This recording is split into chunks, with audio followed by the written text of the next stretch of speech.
Hi boys and girls, welcome back to another edition of Snack Time with a Dollop of Read Aloud. We're going to continue with our reading of Harry Potter and the Sorcerer's Stone by J.K. Rowling, with permission granted by Scholastic Book Publishing for me to be able to share this book with you. Now, when we were last with Harry, he and Hermione and Ron discovered who Nicholas Flamel is and what the Sorcerer's Stone is. So, if you don't remember, Nicholas Flamel is a friend of Dumbledore. And he was also a famous alchemist. And an alchemist is kind of like a sorcerer or an early chemist. And they believed that you could turn things into gold.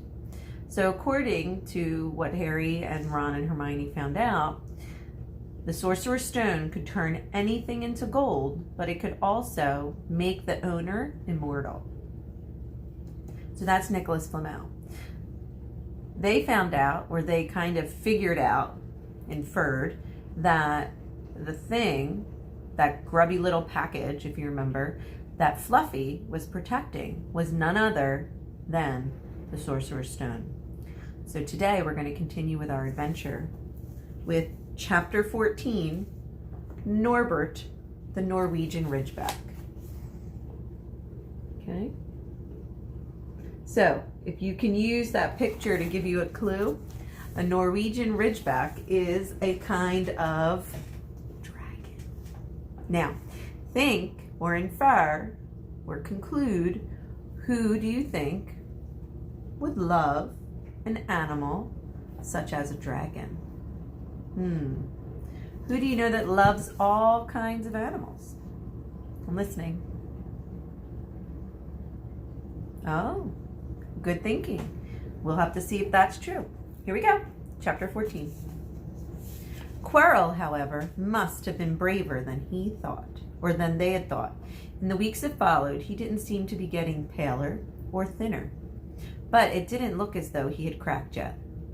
Every time they passed the third-floor corridor, Harry, Ron, and Hermione would press their ears to the door to check that Fluffy was still growling inside. Snape was sweeping about in his usual bad temper, which surely meant that the stone was still safe. Whenever Harry passed Quarrel these days, he gave him an encouraging sort of smile, kind of like, keep it up. And Ron started telling people off for laughing at Quarrel's stutter. Hermione, however, had more on her mind than the Sorcerer's Stone. She had started drawing up study schedules and color-coding all of her notes. Harry and Ron wouldn't have minded, but she kept nagging them to do the same. Hermione, the exams are ages away. 10 weeks, Hermione snapped. That's not ages. That's like a second to Nicholas Flamel. But we're not 600 years old, Ron reminded her. Anyway, what are you studying for? You already know it all. What am I studying for? Are you crazy? You realize we need to pass these exams to get into the second year. They're very important. I should have started studying months ago. I don't know what's gotten into me. Unfortunately, the teachers seemed to be thinking along the same lines as Hermione. They piled so much homework on them that the Easter holidays weren't nearly as fun as the Christmas ones. It was hard to relax with Hermione next to you reciting the 12 uses of dragon's blood or practicing wand movements. Moaning and yawning, Harry and Ron spent most of their free time in the library with her, trying to get through all of their work. I'll never remember this, Ron burst out one afternoon, throwing down his quill and looking longingly out at the library window. It was the first really fine day that they had had in months. The sky was clear forget-me-not blue, and there was a feeling in the air that summer was coming. Harry was looking up Dittany in 1,000 magical herbs and fungi, but he didn't look up until he heard Ron say, Hagrid, what are you doing in the library? Hagrid shuffled into view, hiding something behind his back. He looked very out of place in a moleskin coat. Excuse me. Hagrid shuffled into view, hiding something behind his back. He looked very out of place. "Just looking," he said in a shifty voice that got their interest at once. "And what are you lot up to?" he said, looking suddenly even more suspicious. You're not still looking for Nicholas Flamel, are you?" "Oh, we found out who that was ages ago," Ron said impressively. "And we know what that dog is hiding. It's hiding the sorcerer's..." "Shh," Hagrid hissed, looking around to see if anyone was looking. "Don't go shouting about it. What's the matter with you?" "There are a few things we need to ask you. As a matter of fact," Harry started, "about what's guarding the stone apart from Fluffy." "Shh," Hagrid hissed again. "Listen, come and see me later. I'm not promising I'll tell you anything, mind you, but just don't go rabbiting about in here. Students aren't supposed to know. They'll think I told you." "See you later then," Harry said. Hagrid shuffled off. "What was he hiding behind his back?" Hermione asked thoughtfully. "Do you know, or do you think it had anything to do with the stone?" I'm going to see what section he was in," said Ron, who had had enough of work. He came back a minute later with a pile of books in his arms and slammed one down on the table. "Dragons," he whispered. Hagrid was looking up stuff about dragons. "Look at these. Dragon species of Great Britain and Ireland, from egg to inferno, a dragon keeper's guide." "Hagrid's always wanted a dragon. He told me so the first time I ever met him," Harry said. "But it's against the law," said Ron. "Dragon breeding was outlawed by the Warlocks Convention of 1709. Everyone knows that. It's hard to stop muggles from noticing us if we're keeping dragons in our backyard. Anyways, you can't tame dragons. It's dangerous. They are completely wild. You should see the burns Charlie got off some of the wild ones in Romania." "But there aren't dragons in Britain," said Harry. "Of course there are," said Ron. "Common Welsh green, Herbidian blacks. The Ministry of Magic has a job hushing them up, I can tell you. Our kind have to keep putting spells on muggles who've spotted them to make them forget. But we have dragons here." "So what on earth is Hagrid up to?" Hermione asked. When they knocked on the door of the gamekeeper's hut an hour later, they were surprised to see that all curtains were closed. Hagrid called, "Who is it?" before he let them in, and then shut the door quickly behind them. It was stifling hot in his hut. Even though it was such a warm day, there was a blazing fire in the grate. Hagrid made them tea and offered them stone cakes again, which they refused. "So, you wanted to ask me something?" "Yes," said Harry. There was no point beating around the bush. "We were wondering if you could tell us what else is guarding the Sorcerer's Stone except for Fluffy." Hagrid frowned. "Of course I can't tell you that. Number 1, I don't know myself. Number 2, you know too much already, so I wouldn't tell you even if I could. The stone's here for a good reason. It was almost stolen out of Gringotts. I suppose you would have worked that out and all too. Beats me how you even know about Fluffy." "Oh, come on, Hagrid. You might not want to tell us, but you do know. You know everything that goes on here," said Hermione in a warm, flattering voice. Hagrid's beard twitched, and they could tell he was smiling. "We are only wondering who would have done the guarding really," Hermione went on. "We wondered who Dumbledore had trusted enough to help him, apart from you, of course." Hagrid's chest swelled at these last words.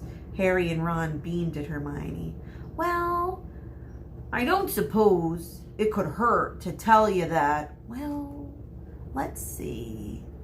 He borrowed Fluffy from me, you see. Then some other teachers did enchantments. Professor Sprout, Professor Flitwick, Professor McGonagall, he ticked off his fingers, Professor Quarrel, and Dumbledore himself did something, of course. Hang on, I've forgotten someone. Who might I have forgotten? Oh, yeah, Professor Snape. Snape! Yeah. You're not still on about that, are you? Look, Snape helped protect the stone. So he's not about to steal it. Harry knew Ron and Hermione were thinking the same thing. If Snape had been part in protecting the stone, it must have been easy for him to find out how the other teachers had guarded it. He probably knew everything, except it seemed Quarrel's spell and how to get past Fluffy. You had the only one who knows. You're the only one who knows how to get past Fluffy, aren't you, Hagrid? And you wouldn't tell anyone, would you? Not even one of the other teachers? Harry asked. Not a soul, except me and Dumbledore, Hagrid said proudly. Well, that's something, Harry muttered to the others. Hagrid, can we have a window open? I'm boiling in here. Can't, Harry, sorry, said Hagrid. Harry noticed him glance at the fire. Harry looked at it too. Hagrid, what is that? But he already knew what it was. In fact, in the heart of the fire, underneath a kettle, was a huge black egg. That's, Hagrid answered as he was fiddling with his beard. Where did you get that, Hagrid? Ron asked, crouching to the fire to get a closer look at the egg. It must have cost you a fortune. Won it, said Hagrid. Last night, I was down in the village having a few drinks and got into a game of cards with a stranger. Think he was quite glad to get rid of it, to be honest with you. But what are you going to do with it once it's hatched? Said Hermione. Well, I've been doing some reading. Got this out of the library today. Dragon breeding for pleasure and profit. It's a bit out of date, of course, but it's all in there. And I'm going to keep it in the fire because, mothers breathe on them. See, and when it hatches, I'm going to feed it a bucket of brandy mixed with chicken blood every half hour. And hear how to recognize different kinds of eggs. What I got there is a Norwegian Ridgeback. They're rare, them. He looked very pleased with his plan and himself, but Hermione didn't. Hagrid, you live in a wooden house. Do I need to point that out? She said. But Hagrid wasn't listening. He was humming a merry little lullaby as he stoked the fire. So now they had something else to worry about. What might happen to Hagrid if anyone found out about him illegally hiding a dragon egg in his hut on school grounds? Wonder what it's like to have a peaceful life, Ron sighed, as evening after evening they struggled through all the extra homework they were getting. Hermione had now started making study schedules for Ron and Harry too. It was driving them nuts. She might be a little too helpful. Then, one breakfast time, Hagrid brought Harry another note from Hagrid. It had written only 2 words. It's hatching. Ron wanted to skip herbology and go straight down to the hut. Hermione wouldn't hear of it. Hermione, how many times in our lives were we going to see a dragon actually hatch? We've got lessons. We'll get in trouble.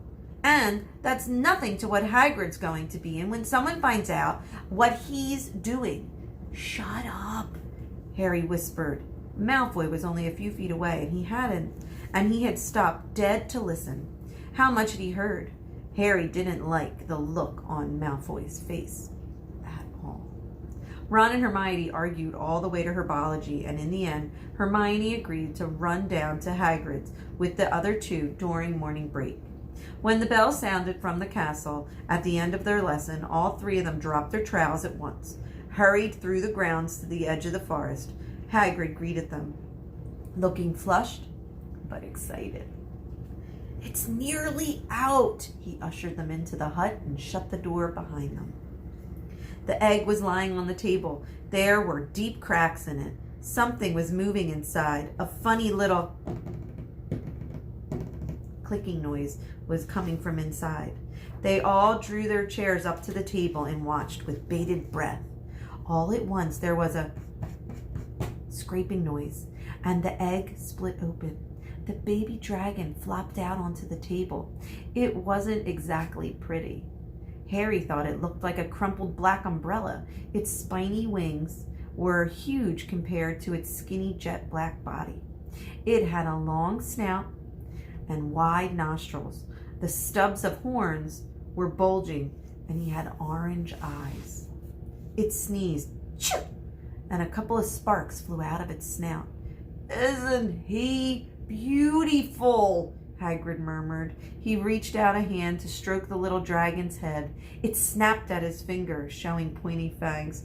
"Oh, bless him. Look at him. He knows his mummy," Hagrid said. "Hagrid," said Hermione, "how fast do Norwegian ridgebacks grow, actually?"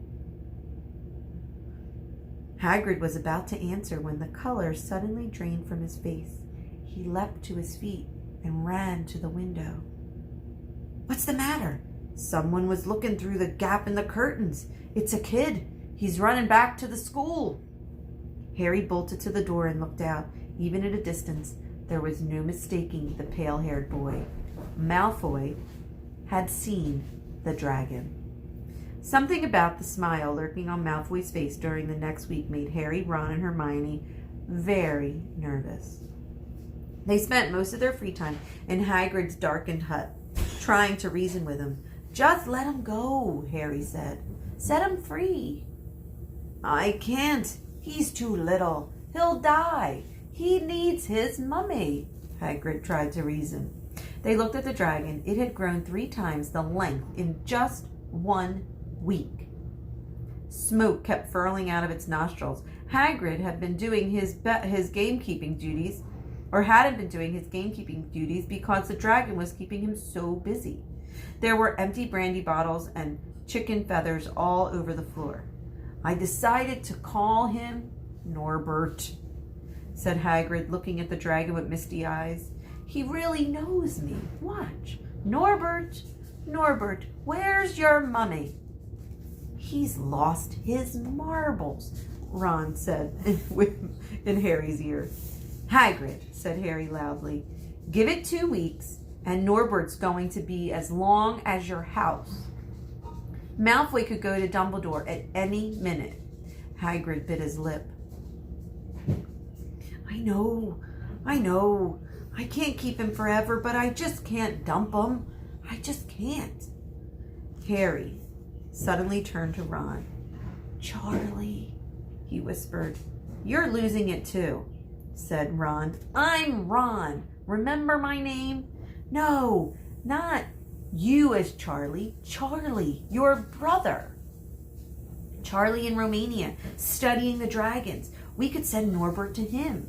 Charlie can take care of him and then put him back in the wild, where he belongs, not at Hogwarts." "Brilliant," said Ron. "How about it, Hagrid?" And in the end, Hagrid agreed that they could send an owl to Charlie. The following week dragged by. Wednesday night found Hermione and Harry sitting alone in the common room, long after everyone had gone to bed. The clock on the wall had just chimed midnight when the portrait hole burst open. Ron appeared out of nowhere as he pulled off Harry's invisibility cloak. He had been down at Hagrid's hut, helping him feed Norbert, who was now eating dead rats by the crateful. "It bit me," he said, showing his hand, which was wrapped in a bloody handkerchief. "I'm not going to be able to hold a quill for a week. I tell you, that dragon's the most horrible animal ever. I don't understand it. But the way Hagrid goes on about it, you'd think it was just a fluffy, sweet little bunny rabbit. When it bit me, he told me off for frightening it. And when I left, Hagrid was singing it another lullaby." There was a tap on the dark window. "It's Hedwig," said Harry. She'll have an answer from Charlie." The three of them put their heads together to read the note. "Dear Ron, how are you? Thanks for the letter. I'll be glad to take the Norwegian Ridgeback, but it won't be easy getting him here. I think the best thing will be to send him over with some friends of mine who are coming to visit me next week. Trouble is, they mustn't be carrying an illegal dragon.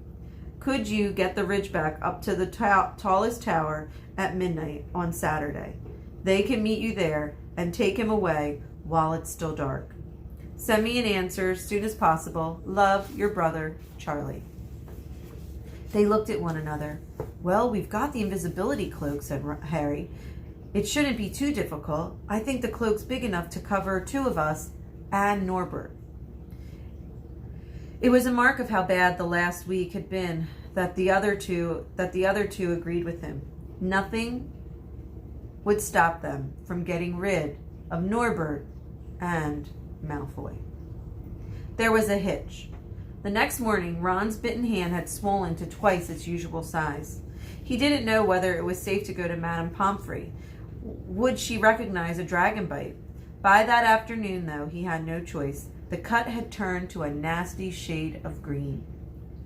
It looked as if Norbert's fangs were poisonous.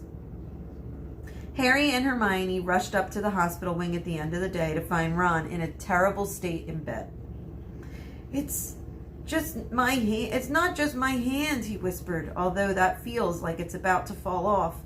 Malfoy told Madame Pomfrey all he wanted to know, that he wanted to borrow one of my books so that he could come and have a good laugh at me.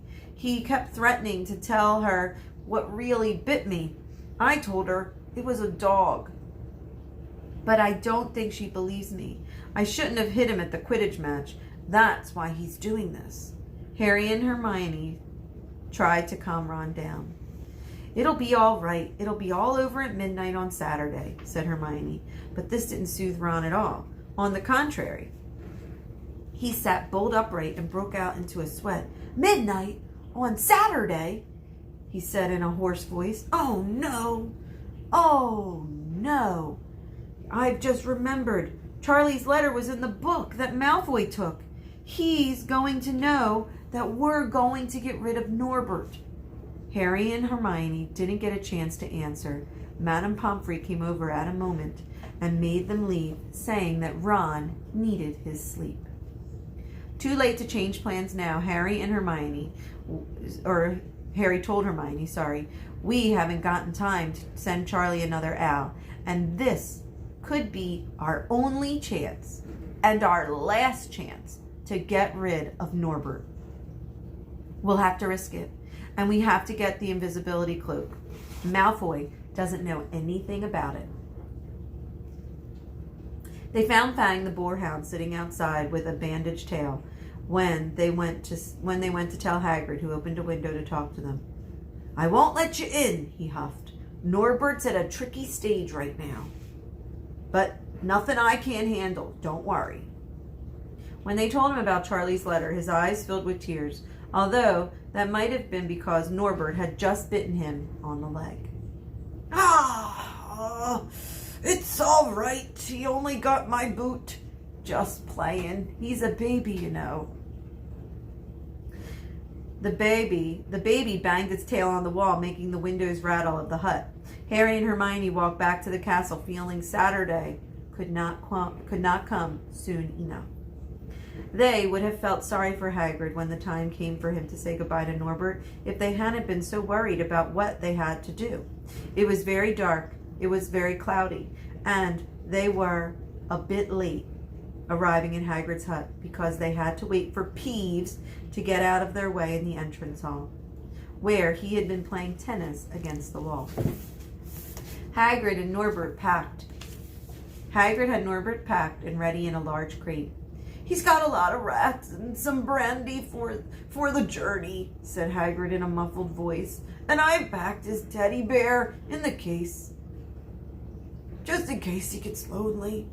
From inside the crate came the ripping noises that sounded to Harry as though the teddy bear had lost its head.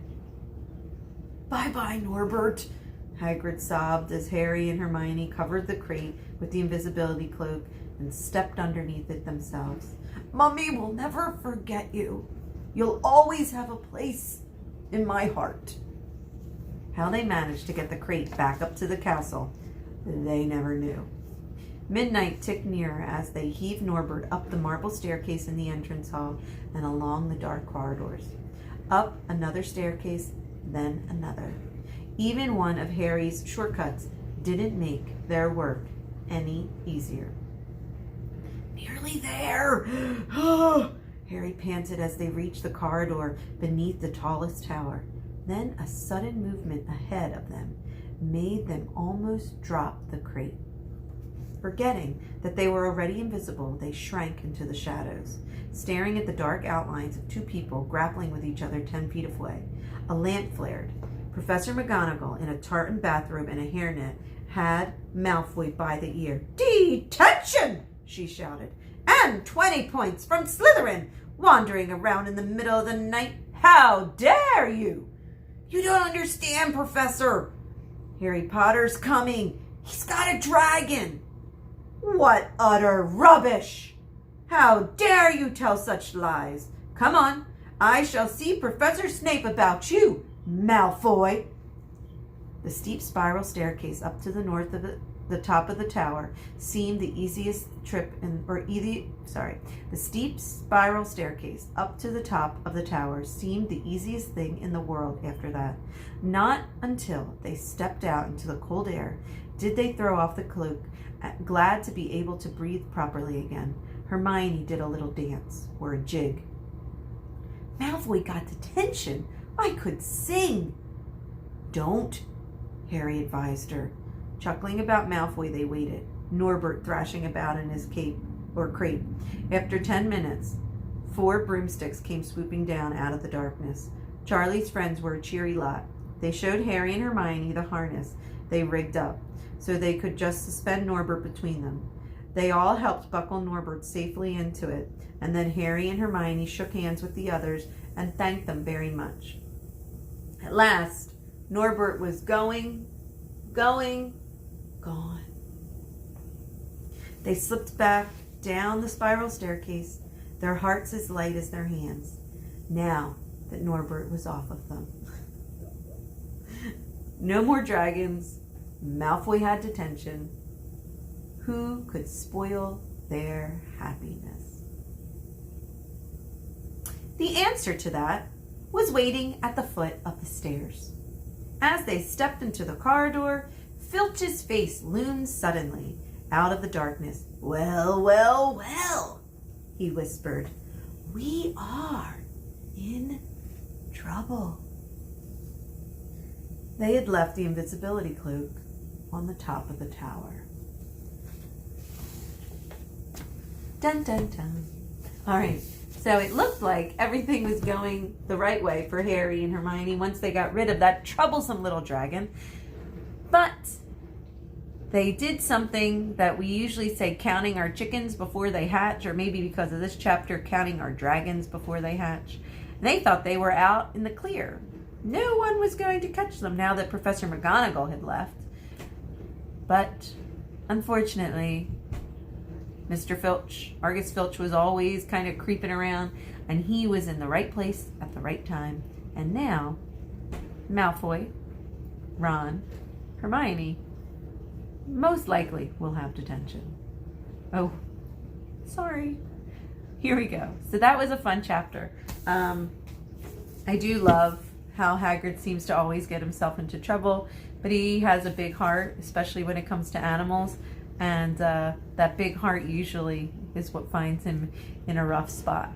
So I want you to tell me in your comments down below about a favorite animal that you've had, whether it's a pet or a pet of your own, a pet of a family member, or if you don't have a pet, an animal that you would love to have, and how you plan to take care of it. Because Hagrid, if you remember, he was in the library doing some research on how to be a good dragon mummy. So I hope you enjoyed the story today. Please come back tomorrow for the next chapter in Harry Potter and the Sorcerer's Stones. And know that I miss you, I love you, and I hope you stay safe. Bye, guys.